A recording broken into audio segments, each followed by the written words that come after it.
नमस्कार दोस्तों, आज हम साइक्लिक ग्रुप्स की कुछ और थ्योरम्स का अध्ययन करने वाले हैं, जिसमें सबसे पहला रिजल्ट है हमारा कि किसी भी साइक्लिक ग्रुप के दो जनरेटर होते हैं। एक तो ये रिजल्ट हम प्रूफ करने वाले हैं, अगर कोई इनफाइनाइट साइक्लिक ग्रुप है तो उसके केवल दो जनरेटर होते हैं। और एक रिजल्ट हमारा आज का ये रहने वाला है कि अगर कोई साइक्लिक ग्रुप है जिसका अगर ए जनरेटर है तो ए इन्वर्स भी उसका जनरेटर होगा। तो आइए पहला हम रिजल्ट प्रूफ करते हैं। If G is a cyclic group and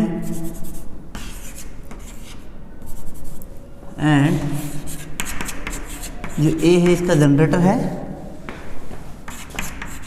then prove A inverse भी इसका जनरेटर है।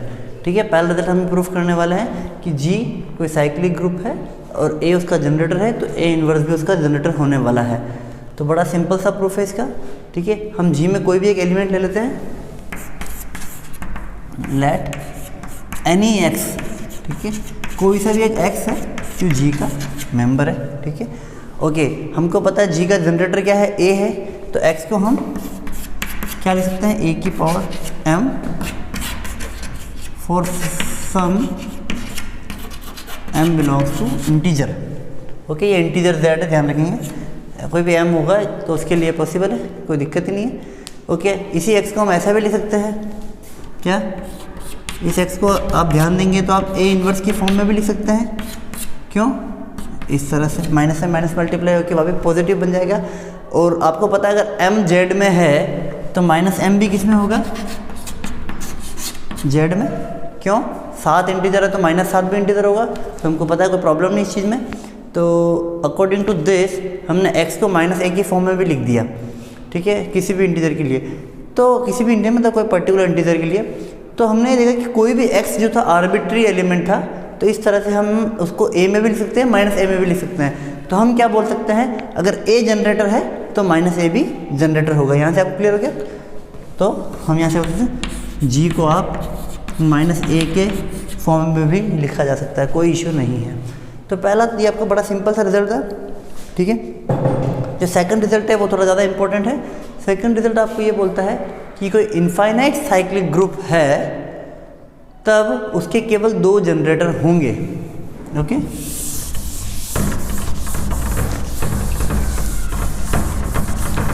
इंपॉर्टेंट रिजल्ट है,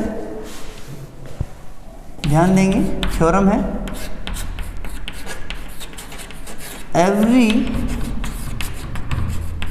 infinite cyclic group has only two generator।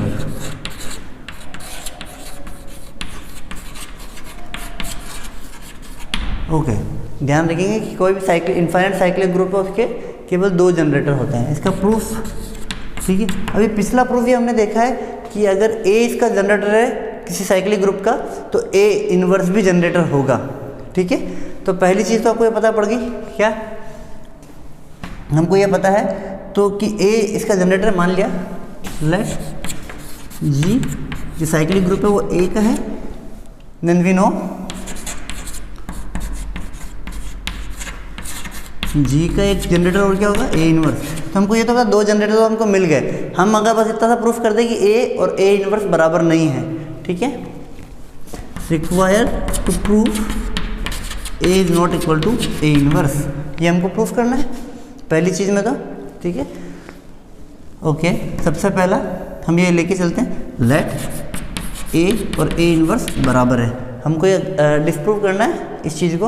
हमने माना ये और ये दोनों बराबर है, दोनों तरफ A से रिएक्ट करूँगा मैं, A स्टार A बराबर A इन्वर्स स्टार A। ठीक है, यहाँ आपको मिल गया A स्क्वायर, यहाँ मिल गया A इन्वर्स और A रिएक्ट करेंगे तो identity element, that means order of A which is 2, है ना, 1 नहीं होगा क्योंकि आइडेंटिटी का ऑर्डर 1 होता है। और ये उसके बाद नंबर 2 है तो लीस्ट इंटीजर इसलिए 2 हो गया। और आपको ये भी आपने पिछले रिजल्ट में प्रूफ किया था कि order of generator it's equal to order of the group. तो यहाँ से आपको ऑर्डर ऑफ ग्रुप आ जाएगा, क्योंकि जनरेटर का ऑर्डर ग्रुप के ऑर्डर के बराबर होता है, और ए आपका इसका जनरेटर है, ग्रुप का जनरेटर हमने ए माना है ना, तो इससे आपको क्या मिल गया 2। पर हम क्या मान के चल रहे हैं, जी जो है ना, जी वो इनफाइनाइट साइक्लिक ग्रुप है, पर यहाँ से जी फाइनाइट हो गया, ठीक है, विच इज़ कॉन्ट्राडिक्शन, ठीक है, क्योंकि जी इनफाइनाइट होना चाहिए था, पर यहाँ से हमने फाइनाइट बता दिया, तो कॉन्ट्राडिक्शन हो गया। क्यों हुआ? क्योंकि हमने ए और ए को बराबर मान लिया है, ए और ए इनवर्स को बराबर मान लिया है, तो इससे हम ये बताएंगे, सो हमारा जो क्लेम था वो प्रूव हुआ, A is not equal to A inverse, है ना। तो 2 जनरेटर है हमारे पास जी के, ए और ए इनवर्स। अब हमको क्या बताना है, हैज़ ओनली 2 जनरेटर्स, ठीक है, अगर इनफाइनाइट है तो केवल 2 ही जनरेटर होने चाहिए, ठीक है। तो हमारा जो दूसरा जनरेटर है इसका, ठीक है, तो हम मान लेते हैं इसका एक एलिमेंट और भी जनरेटर है, लेट, ठीक है, ये नया पार्ट चालू हुआ, let B is also a generator of G, है ना, हमारे पास बी एक जनरेटर और हो गया, एंड ए और ए इनवर्स तो है ही, ठीक है, बी और मान लिया। अब हम प्रूफ कर देंगे बी जो है कोई सा भी, वो ए और ए इनवर्स या तो ए होगा या ए इनवर्स होगा, ये हम प्रूफ करेंगे, ठीक है। तो कोई भी बी जनरेटर रहेगा, that means, and we know G also generator है ए, ठीक है, ओके। तो clearly A belongs to G, और जी जो है उसका जनरेटर बी भी है, तो ए को बी के फॉर्म में लिख सकते हैं, यानी ए बराबर B to the power M, जहाँ कोई एम है इंटीजर। इसी प्रकार similarly, and B is also belongs to G, और जी का जनरेटर ए भी है, तो बी को हम ए की फॉर्म में लिख सकते हैं एन, जहाँ एन कोई इंटीजर है, ठीक है, ओके। यहाँ से हम चलेंगे क्या, A, now A equal to B to the power M, okay, A equal to, और बी को हम क्या लिखते हैं, ए की पावर एन, तो यहाँ बी की जगह पे ए की पावर एन लिख रहा हूँ, A power M, that is A की पावर एन एम, है ना। दोनों तरफ ए इनवर्स से रिएक्ट कराता हूँ मैं, दोनों तरफ, तो यहाँ ए और A inverse that is identity, और यहाँ ए की पावर एन एम माइनस 1, दोनों तरफ ए इनवर्स से रिएक्ट कर रहा है मैंने। अच्छा, यहाँ पर आप देखेंगे कि ए की पावर एन एम माइनस 1 बन चुका है, ये आपको क्या गारंटी दे रहा है, यहाँ से आपको एक चीज़ पता पड़ रहा है क्या, कि ऑर्डर एन भी इंटीजर है, एम भी इंटीजर है, उसमें से एक कम हो रहा है, कोई फर्क नहीं पड़ रहा, यानी order of a finite term,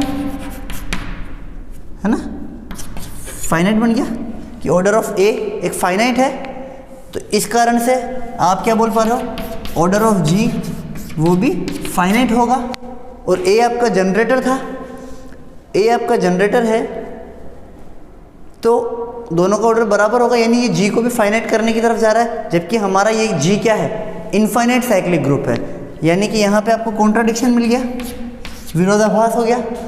विरोधाभास क्यों हुआ, ठीक है, क्योंकि हमने एक नया जनरेटर लिया है, और मोर ओवर यहाँ पर हम ये कंडीशन मान के चल रहे हैं क्या, कि है ना, ये एन एम माइनस 1 है जो आइडेंटिटी, तो ये order of A is less than equal to N M minus 1 आ रहा है, तो ये केवल 2 केस में हो सकता है, ठीक है।